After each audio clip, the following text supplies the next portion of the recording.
ఏమంటారు సార్? ఈ భాగవతాల గురించి మాట్లాడడానికి నిజంగా బాధేస్తుంది నాకు.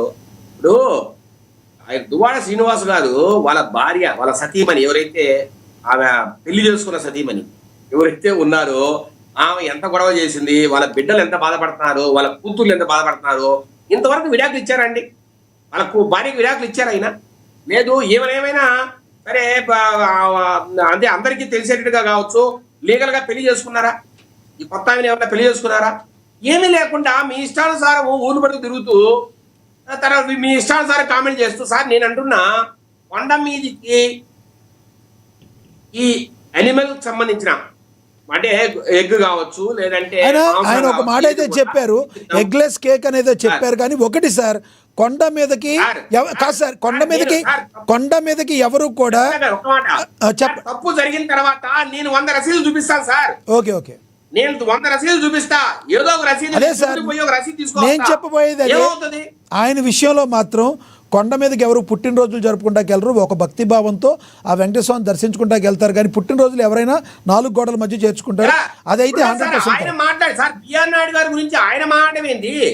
ఒక పెద్ద మనిషి, ఒక లీగల్ గా ఒక భార్యతో ఉన్న వ్యక్తి మాట్లాడితే తప్పు లేదు, కానీ మాట్లాడమేంటి? రెండో సార్, ఒక కోర్టు, హైదరాబాద్ కోర్టు ఒక గ్యాగ్ ఆర్డర్ ఇచ్చింది. అయ్యా ఎవరు మాట్లాడండి, టెక్నాలజీతో చేశారని కోర్టుకు వెళ్ళారు. వాళ్ళు చెప్పారు, మాట్లాడదు. ఇంకా దాని సార్ 70 ఏళ్ల పైన ఉన్న బిఆర్ నాయుడు గారి మీద ఇట్లాంటి దారుణమైన సార్ నిజంగా వైసీపీ చూస్తే మాకు సార్ ఒక 40 ఏళ్ల వ్యక్తుల మీద సార్ మాట్లాడడానికి ఒక వాల్యూ అనే ఉంటుంది. రైట్ సార్, మీ అభిప్రాయం అర్థమైంది. ఎస్, అక్షర్ సత్యం గారు కంక్లూడ్ చేయండి సార్. మొట్టమొదటిగా సపోజ్ లక్ష్మణరావు గారు, పవన్ కళ్యాణ్ గారు, చంద్రబాబు నాయుడు గారు అంటే యువతలు కూడా జగన్మోహన్ రెడ్డి గారు అని అంటారు, గౌరవిస్తారు. ఆయన పవన్ కళ్యాణ్ గాడు, చంద్రబాబు నాయుడు గాడు అంటే జగన్మోహన్ రెడ్డి గాడు అని అంటారు. ఆయన ఏం పోటుగాడు ఏం కాదు. బాబా గౌరవం అనేది ఇచ్చిపుచ్చుకునేది, దాన్ని నిలబెట్టుకుంటారని భావిస్తున్నా. రెండోది, కాపుల్ని పవన్ కళ్యాణ్ అరెస్ట్ చేస్తే కాపులంతా ఫీల్ అవుతారంటే, జగన్మోహన్ రెడ్డి అరెస్ట్ చేసిన రెడ్లంతా రోడ్ల మీద వచ్చి పొట్టేళ్ళు వేసుకుని సంబరాలు చేసుకున్నారా ఏంటి? చంద్రబాబు నాయుడు అరెస్ట్ అయితే కమ్మలంతా పొట్టేళ్ళు వేసి సంబరాలు చేసుకున్నారా ఏంటి? కమ్మలకి రెడ్లకి ఒక రూలు, కాపులకి ఇంకొక రూలు, చీటికి మట్టి కాపులు అంటండి. మీకు సరదా ఇస్తే దళితుల గురించి మాట్లాడండి, లేదా రాష్ట్ర రాజకీయాల గురించి మాట్లాడండి. మూడో పాయింట్, పవన్ కళ్యాణ్ ఎవరు ఏం చేసుకున్నారు అంటున్నారు కదా.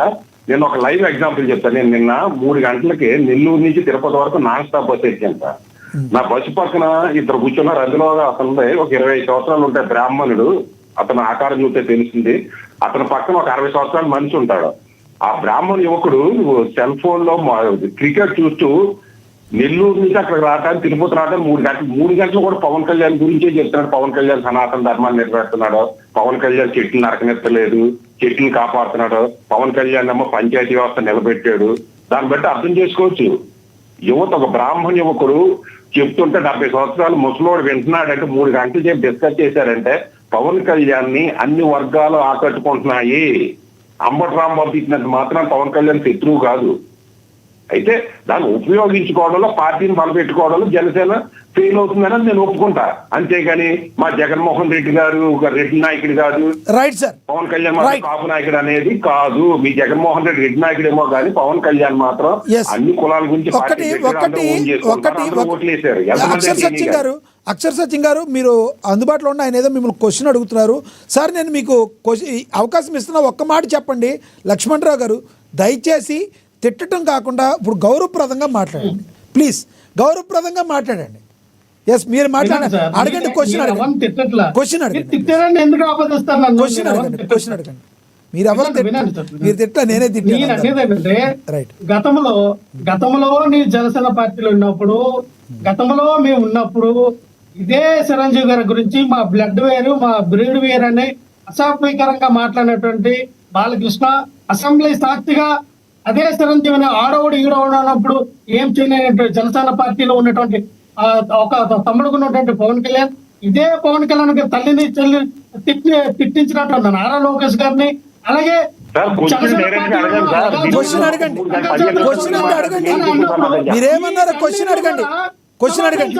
మీరు నేనేమో సమాధానం సార్, అది ప్రశ్నే. ప్రశ్నకి పెద్దగా దాన్ని కూర్చునే 15 నిమిషాలు అడిగితే ఎట్లాగా? ఇదే నాకు వచ్చిన అడిగే విధానం. లక్ష్మీనారాయణ గారికి తెలీదా? Yes, yes. ఏ దానికి మాట్లాడాలంటే పవన్ కళ్యాణ్ Right. అవసరం ఉందా లేదా? రైట్ చెప్తారు, దానికి సమాధానం ఆయన చెప్తారు. ఎస్ నేను చెప్తాను సార్, నేను చెప్తా. చెప్పండి, ఆయన ఆపండి. నేను ఎస్ చెప్తాను చెప్పండి సార్. చెప్పండి. సార్ పవన్ కళ్యాణ్ రాజకీయ పార్టీ పెట్టింది తన సీఎం అవటానికి సార్. నేను అనేక సార్లు చెప్పా. రైట్, తెలుగుదేశం దగ్గర ఎందుకు పోటీ పెట్టుకున్నాడంటే జగన్మోహన్ రెడ్డి అనే వ్యక్తి రాష్ట్రాన్ని నాశనం చేసేస్తున్నాడు. రెండోది, జగన్మోహన్ రెడ్డిని చంద్రబాబు నాయుడు గారిని ఏకకాలంలో మనం గెలుపొందలేము బహిరంగంగా చెప్పాడు. ఆ సత్తా వచ్చే వరకు ఉండడం కోసం పవన్ కళ్యాణ్ అనే వ్యక్తి టీడీపీతో పొత్తు పెట్టుకున్నాడు. ఇంకా బాలకృష్ణ చిరంజీవి గారిని తిట్టుకున్నాడా, చిరంజీవి గారిని బాలకృష్ణ గారిని తిట్టారా? వాళ్ళు వ్యక్తిగతం తిట్టుకుంటారు, కొట్టుకుంటారు, కులానికి సంబంధం లేదు. రాజకీయాల్లో వ్యక్తిగత వాటికి సంబంధం లేదు.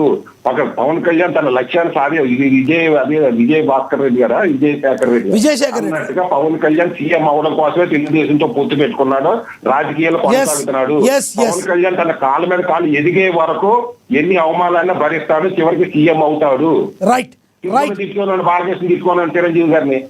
చిరంజీవి గారు ఇంటికి ఏమైనా తీసేశారా? మీరు చిరంజీవి గారితో దండం పెట్టుకున్నారు. చిరంజీవి గారికి ఏమైనా అవమానం జరిగింది? యశ్వంత్ గారు, ఓకే సార్, యశ్వంత్ గారు కంక్లూడ్ చేయండి. యశ్వంత్ గారు. సార్ నేను ఎవరికి ఏ ప్రశ్నలో ఏం మీరు కొంచెం స్లోగా మాట్లాడండి, ఏమైనా వస్తుందేమో అక్కడ. మీరు గట్టిగా మాట్లాడకుండా, మీ దగ్గర ప్రాబ్లం ఉంది అక్కడ, మీరు కారులో ఉన్నారు కాబట్టి కొంచెం స్లోగా మాట్లాడండి. ఇప్పుడు ఓకేనా సార్? ఓకే మాట్లాడండి. 1 minute లో కంక్లూడ్ చేయండి. ఒకటి,